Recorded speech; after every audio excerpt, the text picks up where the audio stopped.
नमस्कार साथियों। लॉकडाउन 2 में हमारे उपसर्ग प्रकरण चल रहा है और उपसर्ग प्रकरण में हमने संस्कृत के 22 उपसर्ग पढ़े और आज हम पढ़ रहे हैं संस्कृत के अन्य कुछ उपसर्ग है जो प्रचलित है हिंदी भाषा में, उन अन्य उपसर्गों के बारे में। आरएस मुख्य परीक्षाएं आनी है, कॉम्पिटेटिव एग्जाम में इनसे कभी कभार प्रश्न आ जाता है। तो देखिए संस्कृत के अन्य उपसर्ग नंबर 1 उपसर्ग का नाम है अंतर। अंतर उपसर्ग से संबंधित उदाहरण देखिए, अंतरात्मा, अंतरंग, अंतरिक्ष, अंतर प्लस इक्ष। ग्रीन कलर से आप देख सकते हैं मूल शब्द लिखे हैं मैंने इन तीनों के, बाकी के सीधे सीधे संधि नहीं, किसी विशेष संधि का इनमें नियमों का प्रयोग हुआ है। तो अंतरात्मा में मूल शब्द हो गया आत्मा, उपसर्ग हो गया अंतर। ऐसे अंतर प्लस अंग, अंतर प्लस इक्ष। फिर ये शब्द अच्छा शब्द है, शब्द शुद्धि में पूछा जाता है अंतर्धान। ऐसे अंतर्देशीय, अंतर्जातीय। अंतर्देशीय में प्रत्यय कौन सा है? ई है, और अंतर्जातीय में भी प्रत्यय ई है। तो अंतर प्लस देश प्लस ई है, अंतर प्लस जाति प्लस ई है। ऐसे अंतर्राष्ट्रीय में भी ई है प्रत्यय है, अंतर प्लस राष्ट्र प्लस ये। लेकिन इसमें अंतर प्लस गत, अंतर प्लस भाव, अंतर प्लस द्वंद्व और अंतर प्लस राज्य। तो ये एक तो है अंतर उपसर्ग। दूसरा जो है 2 नंबर संस्कृत के अन्य उपसर्गों में पुनर्, और इसी पुनर् से एक महत्वपूर्ण शब्द है, ऐसे समझ लीजिए वेरी इंपॉर्टेंट शब्द। ये शब्द या तो आपके उपसर्ग में पूछ लिया जाएगा या आपके इसका शब्द शुद्धि में बहुत अधिक प्रश्न आता है। और भूलवश हम इसको गलत क्या लिखते हैं? पुनरावलोकन लिख देते हैं, जो गलत है। अब इसमें से कभी कभार ऐसे प्रश्न भी आते हैं, ऐसा ही 2011 वाले में और उसके बाद भी कई परीक्षाओं में आया, कोई भी शब्द के पूछ लेंगे कि इसमें मूल शब्द क्या है, अर्थात आपको उपसर्ग और प्रत्यय अलग अलग करने हैं। तो इसमें आपसे पूछ लिया जाए मूल शब्द क्या है, तो देखिए इसमें पहला तो उपसर्ग हो गया पुनर्, दूसरा हो गया अव, पुनर् प्लस अव प्लस लोक, और लास्ट में अन। अब आप समझ गए होंगे कि इसमें मूल शब्द क्या है? लोक। दो उपसर्ग है पुनर् और अव, और अन इसमें क्या है? प्रत्यय। जो लास्ट में ये है अन, इसमें प्रत्यय, पुनरवलोकन। नेक्स्ट शब्द है पुनर् प्लस ईक्षण, उसके बाद पुनर् प्लस उत प्लस स्थान, 2 उपसर्ग है पुनर् और उत। उसके बाद शब्द है पुनर् प्लस उत प्लस भवन, इसमें भी 2 उपसर्ग। उसके बाद पुनर् प्लस आ प्लस गमन, इसमें भी 2 उपसर्ग। अर्थात यहाँ ये तीनों शब्द है, इनमें 2 है और ऊपर पुनर् है, इनमें भी 2 उपसर्ग है। अब यहाँ पर देखिए पुनर् प्लस जन, पुनर् प्लस मूल्यांकन, पुनर् प्लस जागरण, और इसमें 2 उपसर्ग है पुनर् प्लस बी प्लस वा, पुनर्विवाह। तो इस तरह से संस्कृत के अन्य उपसर्गों में 2 नंबर उपसर्ग हुआ पुनर्। तो अंतर और पुनर् दोनों से कभी कभी प्रश्न पूछ लिए जाते हैं, और नंबर 1 ये जो शब्द है ये शब्द शुद्धि में या उपसर्ग प्रत्यय में पूछा जाता है, ध्यान रखिए। उसके बाद हम लेते हैं तीसरा उपसर्ग। तीसरे उपसर्ग का नाम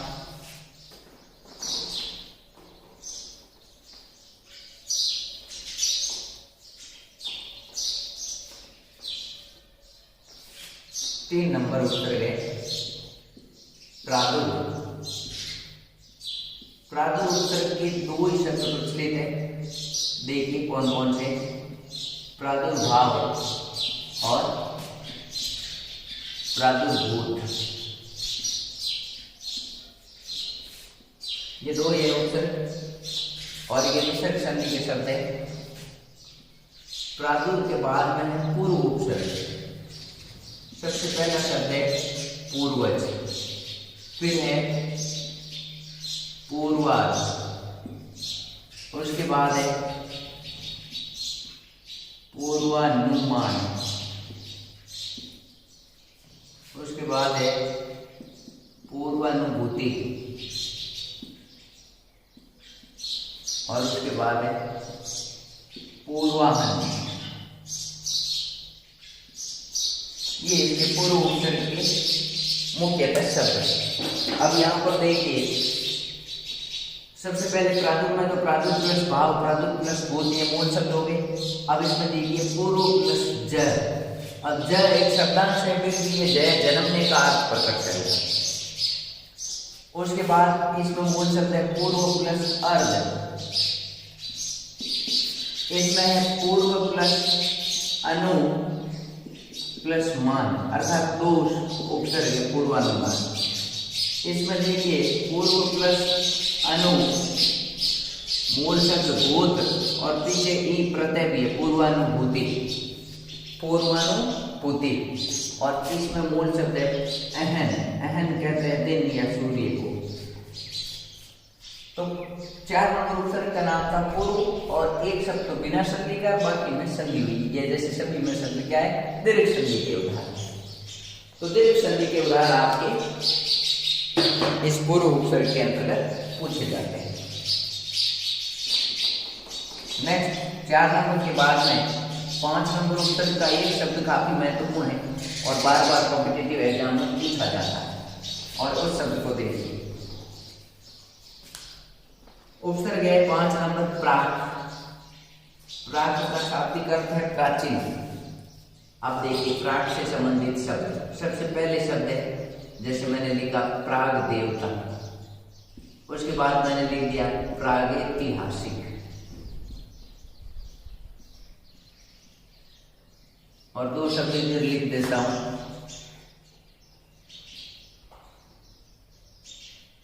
प्रांगमुख और प्राकलन। ये इसके मुख्य उपसर्ग के उदाहरण हैं। अब जैसे देखिए सबसे पहले प्राक प्लस देवता, मूल शब्द क्या हो गया, देवता, और प्राक इसमें उपसर्ग। मूल शब्द क्या हुआ, मुख, प्राक प्लस मुख, और इसमें मूल शब्द क्या हुआ, प्राक प्लस कलन। यहाँ जो शब्द है इसको आप वेरी वेरी वेरी इंपॉर्टेंट मान लें, और इसमें आपसे पूछ लिया जाए मूल शब्द क्या है, तो आपको पहले तो उपसर्ग अलग करने हैं, फिर इसमें प्रत्यय भी है। तो देखिए कौन कौन से उपसर्ग है, प्राक प्लस इति, ये 2 तो उपसर्ग है, और हास इसमें मूल शब्द है, कौन सा है, हास, और लास्ट में प्रत्यय क्या जुड़ा हुआ है, इक प्रत्यय जुड़ा हुआ है। तो इससे शब्द का पूरा कैलकुलेशन अलग अलग करें हम, तो विभाजन करने पर 2 तो उपसर्ग प्राप्त होंगे, प्राक और इति, इक इसमें प्रत्यय होगा। तो कई प्रतियोगी परीक्षा में जब ऐसे प्रश्न आते हैं कि जिनमें से किस शब्द में उपसर्ग एवं प्रत्यय दोनों का प्रयोग हुआ, तब ऐसे शब्द उसके उत्तर होते हैं। नेक्स्ट 6 नंबर देखिए, प्राक के बाद 6 नंबर है पुरुष। संस्कृत के अन्य उपसर्ग पढ़ रहे हैं, और पुरुष के 2-3 उदाहरण, पुरस्कार, पुरस्कृत और पुरस्चरण प्रचलित। अब इनमें मूल शब्द देखेंगे तो आसानी से आप पहचान लोगे कि पुरुष प्लस कार, पुरुष प्लस कृत और पुरुष प्लस चरण। यहाँ शय तालव्य है, लेकिन उपसर्ग में ध्यान रखना है आपको, कौन सा शय करना है, दंत्य शय आता है।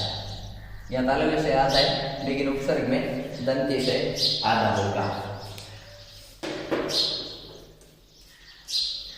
7 नंबर उपसर्ग देखिए, बहिर।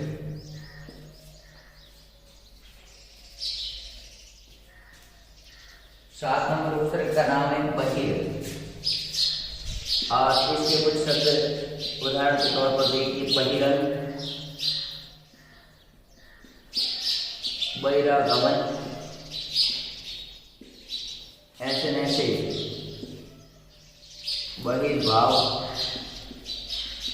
बहिर्जात। मूल शब्द देख लीजिए बहिर उपसर्ग की।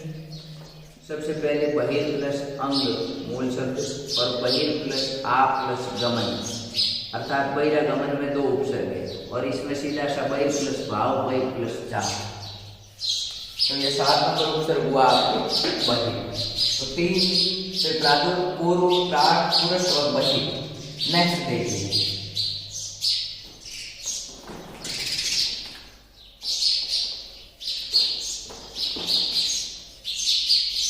बलिव के बाद में हमारे 8 नंबर उपसर्ग लेते हैं हम। बहिष, 2 शब्द प्रचलित है, बहिष्कार और बहिष्कृत। अब इन दोनों ही शब्दों को ध्यान से देखिए। बहिष्कार और बहिष्कृत में बीच में आधा कौन सा है? स मूर्धन्य है, लेकिन उपसर्ग में कौन सा से करना है? दंतीय। बहिष प्लस कार, बहिष प्लस कृत। उसके बाद देखिए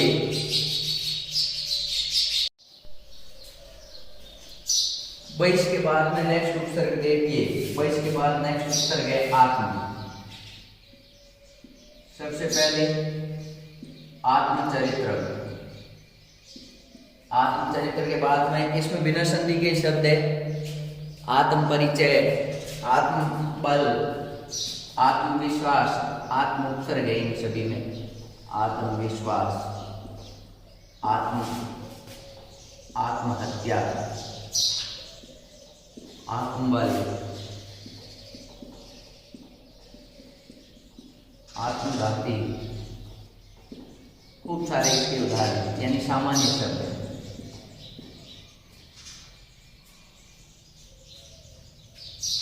एक और शब्द है आत्मावलोकन। आत्मावलोकन, इसमें 2 उपसर्ग है, आत्म प्लस अव प्लस लोक प्लस अन उपसर्ग। ध्यान से देखिए, आत्म प्लस अव 2 तो उपसर्ग हो गए, लोक मूल शब्द हो गया, अन प्रत्यय हो गया। बाकी इन सभी में आत्म प्लस हत्या, आत्म प्लस विश्वास, आत्म प्लस घात प्लस ई, आत्म प्लस बल, आत्म प्लस चरित्र। तो ये आपकी आत्म उपसर्ग हुआ। उसके बाद हम ले रहे हैं सह उपसर्ग। और सह उपसर्ग का एक प्रश्न संधि में आया था, ये RS मुख्य परीक्षा 2016 सहोदर का संधि विच्छेद होगा। तो आप सबको पता है सह उपसर्ग और उदर इसमें मूल शब्द सह प्लस उदर। सहोदर किसे कहते हैं? एक ही पेट से उत्पन्न, अर्थात सगे भाई बहनों को सहोदर कहते हैं। ऐसे नेक्स्ट शब्द है सहानुभूति। मूल शब्द क्या होगा? अलग अलग करके देखिए। सहानुभूति शब्द में एक तो सह उपसर्ग हो गया, दूसरा उपसर्ग हो जाएगा अनु, भूत इसमें मूल शब्द हो जाएगा, और लास्ट में प्रत्यय क्या जुड़ गया? ई। तो ई ये प्रत्यय के तौर पर सहानुभूति। ऐसे बाकी बिना संधि के कुछ शब्द है सहकर्मी, सहपाठी, सहयात्री, ऐसे कुछ शब्द है। सह के बाद में 11 नंबर है उपसर्ग स्व। 11 नंबर जो उपसर्ग है वो है स्व। बहुत अच्छा उपसर्ग है और इसको नोट कर लीजिए। इसको मैंने कहाँ पर बताया था, आपको याद होगा। स्व और सु को कंफ्यूज करके प्रतियोगी परीक्षा में प्रश्न पूछा जाता है कि स्व है सु है, ऐसे प्रश्न आता है। तो हम भूलवश स्व वालों में सु मान लेते हैं। ऐसे 2-3 शब्द बताए थे मैंने, स्वाधीन, स्वाध्याय, स्वानुभूति।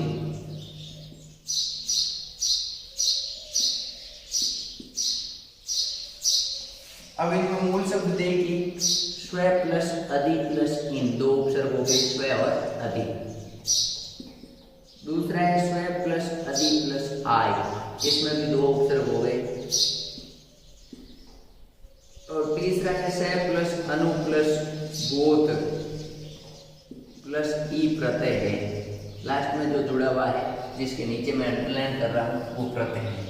तो स्व उपसर्ग के ये 3 शब्द हैं, इनमें हम यह संधि की दृष्टि से गलत तरीके से सु उपसर्ग मान देते हैं, जो गलत है। तो इसका ये ध्यान रखें। ऐसे स्वदेश, स्वजन,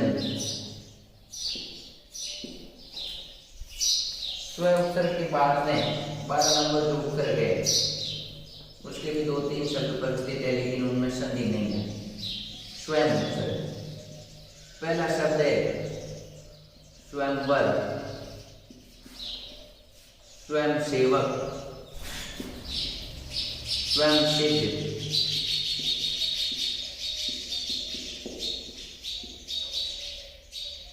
तो ये 3 ऐसे शब्द हैं जिनमें स्वयं उपसर्ग है। तो ये हमारे 12 उपसर्ग, संस्कृत के अन्य उपसर्गों में से 12 उपसर्ग हमारे। नेक्स्ट देखिए,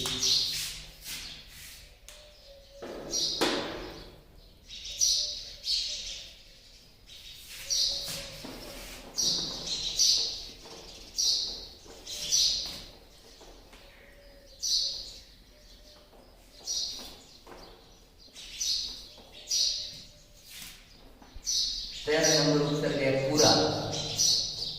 इसमें भी 2-3 शब्द है। सबसे पहले शब्द है पुराण, फिर है पूरा पथ, पुरातन, पूरा पाषाण,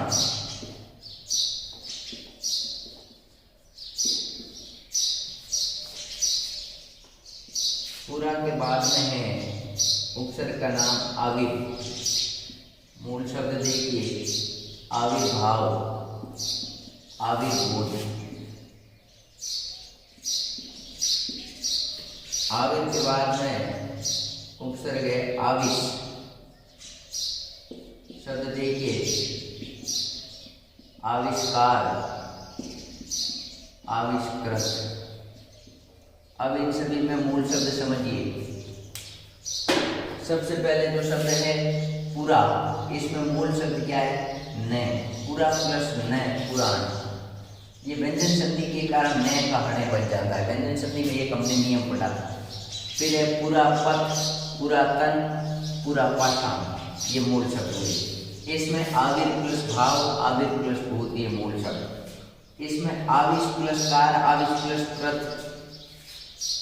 अब यहाँ पर ध्यान रखना है कि जो मूर्धन्य स है उस मूर्धन्य स की जगह उपसर्ग में दंत्य स का प्रयोग करना है।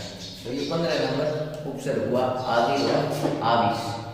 उसके बाद हमारा उपसर्ग है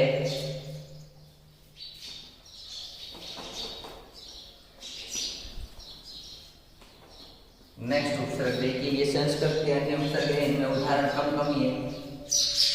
प्रातः, नेक्स्ट उपसर्ग है प्रातः, प्रातः काल, प्रातः वंदना, प्रातः स्मरणीय,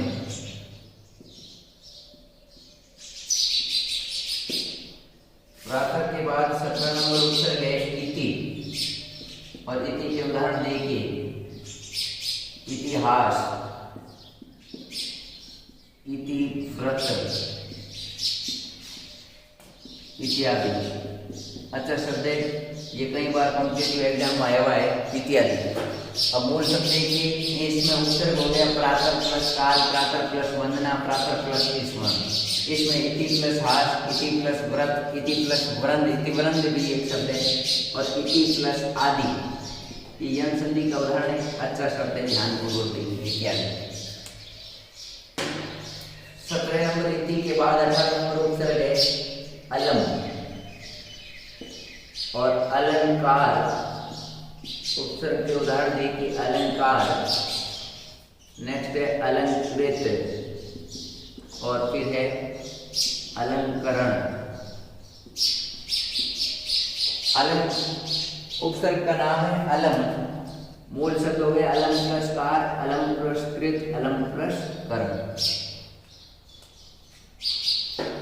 अलम के बाद में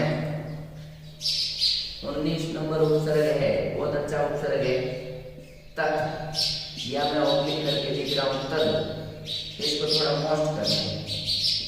तत् या तद वेरी इंपॉर्टेंट। क्यों इंपॉर्टेंट है देखिए, पहला ही शब्द दे रहा हूं तद्रूप। ये शायद RS 2018 में संधि में पूछा गया। अभी मूल शब्द पे चर्चा करेंगे अपन। उदाहरण देखिए तद्रूप, नेक्स्ट है तद्दित, फिर है नेक्स्ट उदाहरण तत्काल, तत्पर, और उदाहरण है तत्क्षु,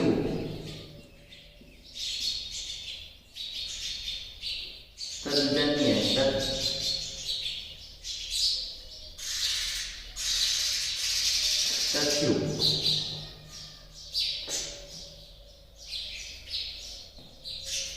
अब मूल शब्द देखिए, इसमें सबसे पहले तद्रूप, तत् प्लस रूप व्यंजन संधि का उदाहरण बहुत अच्छा उदाहरण है। RS 2018 मुख्य परीक्षा में भी पूछा गया।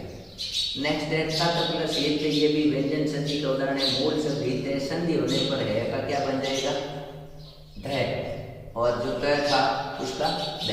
ऐसे ऐसे यहाँ पर तद प्लस काल, ध्यान रखिए यहाँ तद प्लस काल, मूल शब्द क्या, काल उपसर्ग तद। ऐसे ऐसे इसमें भी तद प्लस पर, तत्पर। और ये जो शब्द था ये था तत्शिव, तो तत् प्लस शिव, मूल शब्द क्या होगा, शिव। उपसर्ग क्या है, उपसर्ग है तत्।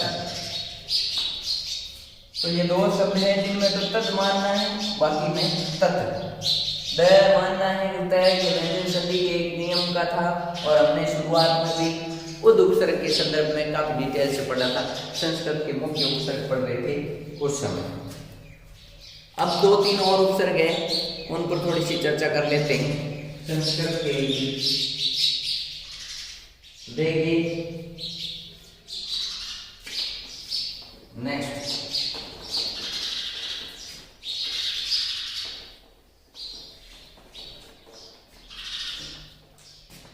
20 नंबर उपसर्ग है तिरस। उदाहरण देखिए, तिरस्कार और तिरस्कृत। 21 नंबर उपसर्ग है अमा। उदाहरण है अमात्य और अमावस्या। ये दो उदाहरण है इनके प्रचलित। और 22 नंबर जो लास्ट उपसर्ग है इसका सत ऑब्लिक सद, ये वापस क्या है, इम्पोर्टेंट है, इसको थोड़ा मोस्ट कर लें। सत ऑब्लिक सद को थोड़ा सा मोस्ट कर लें। क्यों मोस्ट है, उदाहरण देखिए। सबसे पहले उदाहरण मैंने लिखा सज्जन, दूसरा उदाहरण मैंने लिखा सत्शास्त्र, फिर मैंने लिख दिया सदगति, सदगुण, सदधर्म, सत्कार, सत्कर्म। अब इनके मूल शब्द देखिए। सबसे पहले ऊपर जो शब्द लिखा हुआ है तिरस उपसर्ग का, तिरस प्लस कार, तिरस प्लस प्रत। नेक्स्ट है अमा उपसर्ग, अमा प्लस त्य, अमा प्लस वश्या। ये त्य मूल शब्दांश रहेगा। दोनों मिलकर अमात्य, प्रधानमंत्री को कहते थे प्राचीन काल में, राजाओं के होते थे अमात्य। अब ये सत या सद उपसर्ग वाले देखिए, सत प्लस जन, सत प्लस शास्त्र, व्यंजन संधि के उदाहरण, सत प्लस गति, सत प्लस गुण। ऐसे ऐसे सत प्लस धर्म और सत प्लस काम, सत प्लस कर्म। तो साथियों, ये आपके संस्कृत के अन्य 22 उपसर्ग हैं। कभी कभार भूले भटके इसमें प्रश्न आ जाता है। अन्य 22 उपसर्गों में आपको एक तो तत् का, एक सद का, एक मैंने आपको बताया था प्र है, स्व है, इति है। इन उपसर्गों का अध्ययन करना है। एक दो शब्द जैसे पुनर् का भी मोक्ष था, एक सहानुभूति, सह उपसर्ग, तो इनका थोड़ा ध्यान रखना है। सहोदर। तो आप सभी से निवेदन है, हमने पिछले 4-5 वीडियो में सबसे पहले संस्कृत के मुख्य 22 उपसर्ग, फिर अन्य 22 उपसर्ग पढ़े। आगे के क्लासों में हम हिंदी और विदेशी उपसर्ग पढ़ेंगे। आप क्रम से उपसर्ग के सभी वीडियो देखिए ताकि आपको समझ में आ जाए, और इसमें बैठे बैठे आप नोट्स भी बना सकते हो और पुरानी परीक्षाओं के पेपर भी देख सकते हो। पता चल जाएगा कितने प्रश्न, और ऐसा मान लो 99.99% प्रश्न इनमें से कवर हो रहे हैं सभी परीक्षाओं एवं एकेडमिक परीक्षाओं में। बहुत बहुत धन्यवाद।